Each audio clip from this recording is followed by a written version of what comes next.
Hi friends, ನಿಮ್ಮೆಲ್ಲರಿಗೂ ಕೂಡ ನಿಮ್ಮದೇ ಆಗಿರ್ತಕ್ಕಂಥ ಯೂಟ್ಯೂಬ್ ಚಾನಲ್ ಸ್ಟಡಿ ವಿತ್ ಪರಶುರಾಮ್ಗೆ ಸ್ವಾಗತ ಅಂತ ಹೇಳ್ತಾ 9ನೇ ತರಗತಿ ವಿಜ್ಞಾನ ಭಾಗ 1ರ ಪಠ್ಯಪುಸ್ತಕದ ಮೊದಲ ಪಾಠ ನಮ್ಮ ಸುತ್ತಮುತ್ತಲಿನ ದ್ರವ್ಯಗಳು.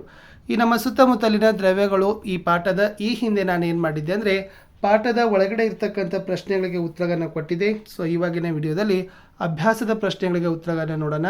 ಲೈಕ್, ಶೇರ್ ಮತ್ತು ಸಬ್ಸ್ಕ್ರೈಬ್ ಮಾಡೋದನ್ನು ಮಾತ್ರ ಮರೆಯದಿರಿ ಅಂತ ಹೇಳ್ತಾ ಸೊ ಬನ್ನಿ ಹಾಗಾದರೆ ಈ ವಿಡಿಯೋ ಶುರು ಮಾಡೋಣ.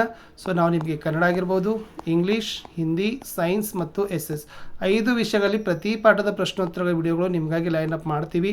LBAಗಳು ಬರ್ತವೆ, FA SC ಎಕ್ಸಾಮ್ ಪ್ರಶ್ನೆ ಪತ್ರಿಕೆ ಮತ್ತು ಕೀ ಆನ್ಸರ್ಸ್ಗಳನ್ನು ಸಹಿತ ನಿಮಗೆ ಕೊಡ್ತೀವಿ ಅಂತ ಹೇಳ್ತಾ ಸೊ ದಯಮಾಡಿ ಅವುಗಳನ್ನು ನೋಡಿದರೆ ಖಂಡಿತವಾಗಿ ನಿಮಗೆ ಯೂಸ್ ಆಗ್ತದೆ. ಸೊ ಶುರು ಮಾಡ್ತೀನಿ. ನಮ್ಮ ಸುತ್ತಮುತ್ತಲಿನ ದ್ರವ್ಯಗಳು ಪಾಠದ ಅಭ್ಯಾಸ ಪ್ರಶ್ನೋತ್ತರಗಳು. ಮೊದಲ ಪ್ರಶ್ನೆ ಕೊಟ್ಟಿದ್ದರು, ಸೆಲ್ಸಿಯಸ್ಸನ್ನು ಅಳತೆಗೆ ಪರಿವರ್ತಿಸಿ ಕೊಟ್ಟಿದ್ದಾರೆ, ಕ್ಯಾಲ್ವಿನ್ ಕೊಟ್ಟಿದ್ದಾರೆ, ಡಿಗ್ರಿ ಸೆಲ್ಸಿಯಸ್ಗೆ ಕನ್ವರ್ಟ್ ಮಾಡಿರಿ. ಸೂತ್ರ ಏನದಪ್ಪ ಅಂದರೆ ಡಿಗ್ರಿ ಸೆಲ್ಸಿಯಸ್ = K - 273. ಒಂದೇದು 293 ಕೆ ಅದ. ಸೊ ಬರ್ಕೊಡ್ರಿ 293 - 273. ಸೊ ಕಳೆದ್ರೆ ಎಷ್ಟು ಬತ್ತು? 20 ಬರ್ತದೆ. 20 ಡಿಗ್ರಿ ಸೆಲ್ಸಿಯಸ್ ಅನ್ನೋದು ಇದು ಸೆಲ್ಸಿಯಸ್ಗೆ ಕನ್ವರ್ಟ್ ಮಾಡಿದಾಗ ಬರುವ ಬೆಲೆ. Second one 470 K. ಸೂತ್ರ degree Celsius = K - 273. So 470 - 273 = 197 degree Celsius ಅಂತ ಆಯಿತು. ಇನ್ನು ಸೇಮ್ ಕೆಲ್ವಿನ್ ಅಳತೆಗಳನ್ನು ಡಿಗ್ರಿ ಸೆಲ್ಸಿಯಸ್ಗೆ ಪರಿವರ್ತನೆ ಮಾಡಬೇಕು. ಆವಾಗ ಸೂತ್ರ K = ಡಿಗ್ರಿ ಸೆಲ್ಸಿಯಸ್ + 273. ಸೊ ಕೂಡಿಸ್ಬೇಕು. 25 ಡಿಗ್ರಿ ಸೆಲ್ಸಿಯಸ್ಸನ್ನು ಕೆಲ್ವಿನ್ಗೆ ಮಾಡಿದಾಗ ವೆರಿ ಸಿಂಪಲ್. 25ರಲ್ಲಿ 273 ಕೂಡಿಸಿದಾಗ 298 ಅದೇ ಕೆಲ್ವಿನಾಗಿರ್ತದೆ. 373 ಡಿಗ್ರಿ ಸೆಲ್ಸಿಯಸ್ ಅದ, ಅದರಲ್ಲಿನೂ ಕೂಡ 273 ಕೂಡಿಸ್ಬೇಕು. ಎಷ್ಟು ಬತ್ತು? 646 ಕೆ ಬತ್ತು. ಈ ಥರ ನೀವೇನು ಮಾಡಬೇಕು? ಲೆಕ್ಕಗಳನ್ನು ಮಾಡಬೇಕು. ಕಾರಣ ಕೊಡಿ. ಪ್ರಶ್ನೆ 1, ಸಮಯ ಕಳೆದಂತೆ ನ್ಯಾಫ್ಥಲಿನ್ ಗುಳಿಗೆಗಳು ನಿಶ್ಶೇಷವಾಗಿ ಮಾಯವಾಗ್ತವೆ. ಉತ್ತರ, ನ್ಯಾಫ್ಥಲಿನ್ ಗುಳಿಗೆಗಳು ನೇರವಾಗಿ ಘನ ಸ್ಥಿತಿಯಿಂದ ಅನಿಲ ಸ್ಥಿತಿಗೆ ಬದಲಾವಣೆ ಹೊಂದುತ್ತವೆ. ಆದ್ದರಿಂದ ಸಮಯ ಕಳೆದಂತೆ ಈ ನ್ಯಾಫ್ಥಲಿನ್ ಗುಳಿಗೆಗಳು ನಿಶ್ಶೇಷವಾಗಿ ಮಾಯವಾಗ್ತವೆ ಅಂತ ಬರೆದ್ರೆ ಸಾಕು. ನೆಕ್ಸ್ಟ್ ಒನ್, ನಾವು ಹಲವಾರು ಮೀಟರ್ ದೂರದಲ್ಲಿ ಕುಳಿತಿದ್ದರೂ ಸುಗಂಧ ದ್ರವ್ಯದ ವಾಸನೆಯನ್ನು ಗ್ರಹಿಸ್ತೇವೆ. ಉತ್ತರ, ಅನಿಲಗಳಲ್ಲಿನ ಕಣಗಳ ನಡುವೆ ಹೆಚ್ಚಿನ ಅವಕಾಶಗಳಿದ್ದು ಅವು ವೇಗವಾಗಿ ಚಲಿಸ್ತವೆ. ಸುಗಂಧ ದ್ರವ್ಯದ ಕಣಗಳು ಗಾಳಿಯಲ್ಲಿ ವಿಸರಣೆ ಹೊಂದುವುದರಿಂದ ನಾವು ಹಲವಾರು ಮೀಟರ್ ದೂರದಲ್ಲಿ ಕುಳಿತಿದ್ದರೂ ಸುಗಂಧ ದ್ರವ್ಯದ ವಾಸನೆಯನ್ನು ಗ್ರಹಿಸ್ತೀವಿ.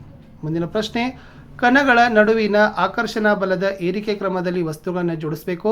ಸೊ ನೀರು, ಸಕ್ಕರೆ, ಆಕ್ಸಿಜನ್ ಕೊಟ್ಟಿದ್ರು. ಆನ್ಸರ್ ಆಕ್ಸಿಜನ್, ನೀರು ಮತ್ತು ಸಕ್ಕರೆ ಅಂತ ಬರೀಬೇಕು. ಇನ್ನು ಕೆಳಗಿನ ತಾಪಗಳಲ್ಲಿ ನೀರಿನ ಭೌತಿಕ ಸ್ಥಿತಿಯನ್ನು ಬರೀಬೇಕು. 25 ಡಿಗ್ರಿ ಸೆಲ್ಸಿಯಸ್ ಅದ, ಅದು 25 ಡಿಗ್ರಿ ಸೆಲ್ಸಿಯಸ್ ಅದು ದ್ರವ ಸ್ಥಿತಿ ಬರ್ತದೆ. ಓಕೆ, ಡಿಗ್ರಿ ಸೆಲ್ಸಿಯಸ್ ಅದ, ಅದು ಘನ ಮತ್ತು ದ್ರವ ಬರ್ತದೆ. 100 ಡಿಗ್ರಿ ಸೆಲ್ಸಿಯಸ್ ಅದ, ಅದು ದ್ರವ ಮತ್ತು ಅನಿಲ ಸ್ಥಿತಿ ಅಂತ ಬರೆದ್ರೆ ಸಾಕು. ನೆಕ್ಸ್ಟ್ ಒನ್, ಕಾರಣ ಕೊಡಬೇಕು. ಕೊಠಡಿಯ ಉಷ್ಣತೆಯಲ್ಲಿ ನೀರು ದ್ರವ ಆಗಿರ್ತದೆ. ಉತ್ತರ, ಕೊಠಡಿಯ ಉಷ್ಣತೆಯಲ್ಲಿ ನೀರು ಗಾತ್ರವನ್ನು ಮಾತ್ರ ಹೊಂದಿದ್ದು ನಿರ್ದಿಷ್ಟ ಆಕಾರವನ್ನು ಹೊಂದಿರೋದಿಲ್ಲ ಹಾಗೂ ಧಾರಕದ ಆಕಾರವನ್ನು ಪಡೆದುಕೊಳ್ಳುತ್ತದೆ ಅಂತ ಬರೆದ್ರೆ ಸಾಕು. ಇನ್ನು ಕಬ್ಬಿಣದ ಬೀರು ಕೊಠಡಿಯ ಉಷ್ಣತೆಯಲ್ಲಿ ಘನ ರೂಪದಲ್ಲಿ ಇರ್ತದೆ. ಹೌದು, ಕಬ್ಬಿಣದ ಬೀರು ನಿರ್ದಿಷ್ಟವಾದ ಆಕಾರ ಮತ್ತು ಗಾತ್ರವನ್ನು ಹೊಂದಿದೆ. ಆದ್ದರಿಂದ ಕಬ್ಬಿಣದ ಬೀರು ಕೊಠಡಿಯ ಉಷ್ಣತೆಯಲ್ಲಿ ಘನ ರೂಪದಲ್ಲಿ ಇರ್ತದೆ. ಪ್ರಶ್ನೆ 7, 273 ಕೆಲ್ವಿನ್ನಲ್ಲಿ ಮಂಜುಗಡ್ಡೆಯ ತಂಪುಕಾರಕ ಪರಿಣಾಮವು ಅದೇ ತಾಪದಲ್ಲಿನ ನೀರಿಗೆ ಇರೋದಿಲ್ಲ, ಏಕೆ? ಎಸ್ 273 ಕೆಲ್ವಿನ್ನಲ್ಲಿ ಮಂಜುಗಡ್ಡೆಯು ನೀರಿಗಿಂತ ಕಡಿಮೆ ಶಕ್ತಿಯನ್ನು ಹೊಂದಿದೆ ಮತ್ತು ನೀರಿನ ದ್ರವನ ಗುಪ್ತೋಷ್ಣ ಅಧಿಕವಾಗಿರುವುದರಿಂದ 273 ಕೆಲ್ವಿನ್ನಲ್ಲಿ ಮಂಜುಗಡ್ಡೆಯ ತಂಪುಕಾರಕ ಪರಿಣಾಮವು ಅದೇ ತಾಪದಲ್ಲಿನ ನೀರಿಗೆ ಇರೋದಿಲ್ಲ. ನೆಕ್ಸ್ಟ್ ಒನ್, ಕುದಿಯುವ ನೀರು ಅಥವಾ ಹಬೆ ಇವುಗಳಲ್ಲಿ ಯಾವುದು ತೀವ್ರತರವಾದ ಸುಟ್ಟಗಾಯಗಳನ್ನು ಉಂಟು ಮಾಡ್ತದೆ? ಉತ್ತರ, ಹಬೆಯು ಕುದಿಯುವ ನೀರಿಗಿಂತ ಹೆಚ್ಚಿನ ಶಕ್ತಿಯನ್ನು ಹೊಂದಿದೆ ಮತ್ತು ಹಬೆಯ ಆವಿಕರಣ ಗುಪ್ತೋಷ್ಣದ ಪ್ರಮಾಣವು ಹೆಚ್ಚಾಗಿರುವುದರಿಂದ ಈ ಹಬೆ ಕುದಿಯುವ ನೀರಿಗಿಂತ ತೀವ್ರವಾದ ಸುಟ್ಟಗಾಯವನ್ನು ಉಂಟು ಮಾಡ್ತದೆ. ಇನ್ನು ABCD ಇವುಗಳನ್ನು ಹೆಸರಿಸಬೇಕಾಗಿತ್ತು. A ಇದೆ, ಅದೇನಾಗ್ತದೆ? ದ್ರವನ. B ಆವಿಕರಣ, C ಸಾಂದ್ರೀಕರಣ, D ಘನೀಕರಣ, E ಉತ್ಪತನ, F ಉತ್ಪತನ ಅನ್ನೋದನ್ನು ಬರಿಬೇಕು. ತಾಪವನ್ನು ಹೆಚ್ಚಿಸೋದು ಮತ್ತು ಒತ್ತಡವನ್ನು ಕಡಿಮೆ ಮಾಡೋದು ಅನಿಲ, ತಾಪವನ್ನು ಕಡಿಮೆ ಮಾಡೋದು ಮತ್ತು ಒತ್ತಡವನ್ನು ಹೆಚ್ಚಿಸೋದು ಘನ.